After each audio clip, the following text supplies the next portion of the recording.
Hey, welcome back. I'm down at William and Mary. I kind of do an annual gig down here. We have a campus kitchen here, and I always love coming down. And about 2 years ago, I became really amazed by the story of this, at the time I think a junior, a fellow named Matt Beato, who was running for student office. Now, I wrote about that, and I'm back again, but before I get started, let's introduce. We're joined by... Hi, I'm Sarah Rojas. I'm the student body president at William and Mary.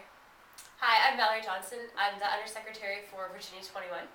And I'm Brittany Tyler. I'm the membership director for Virginia 21. Now, what's crazy about this is, again, I wrote about Matt came in and wanted to run for office.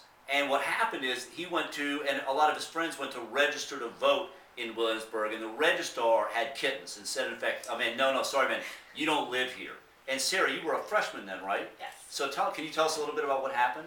Yeah, at first here in Williamsburg, and first kudos to Matt Beato, because I think he really revolutionized this system, and this is something that we all look to him kind of as our mentor for really running this. But first off, we came here and we weren't eligible to register to vote because the definition of domicile before the new legislation that went through the General Assembly basically said that the registrar decided if you were eligible to vote in your precinct, in your area. And in Williamsburg, we weren't allowed to vote. So then what happened is we actually had a switch of registrars, and the city was really wonderful and kept students involved in that process, so we actually got a chance to meet with the potential registrar before Wynn Souter is now the registrar here, and she is wonderful. We work closely with her, Molly, who's the camerawoman right now, but is our voter czar pretty much, and we registered over thousands of students. We have drives going down here on campus, we have law school drives going down, we have them going all around the different grad programs, and it's something that we just really do, we love to do here on campus to make sure that students are involved in local issues and also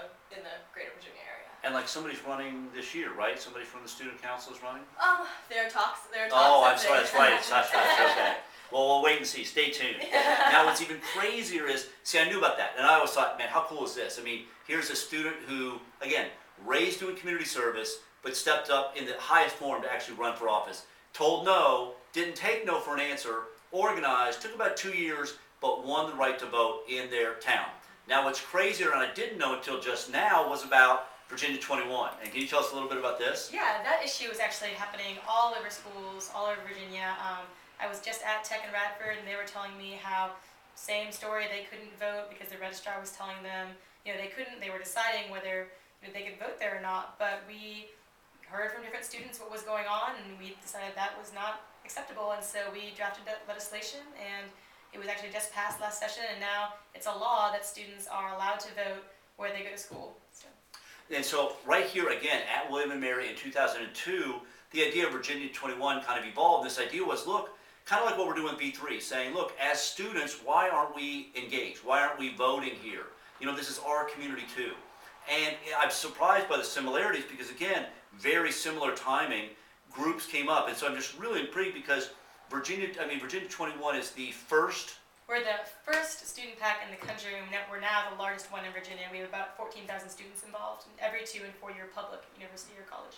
So, imagine what this opens the door, this idea of, again, a generation, 80 million strong, coming out of the university system, raised doing community service, potentially running for office, and having the potential, particularly in small college towns, to actually swing votes and begin to experiment with new policies. So as we look at V3, Virginia 21, what we're looking at is a very interesting time for ideas like social enterprise, microcredit, access to capital for nonprofits, young students who come out of college and say, I'd like to stay here, but I need help to start a business. If you want to get elected, how will you partner with us? How will you take advantage of what we bring to the table? So, yeah, and even just jumping off that, it's more than just voting for one day a year.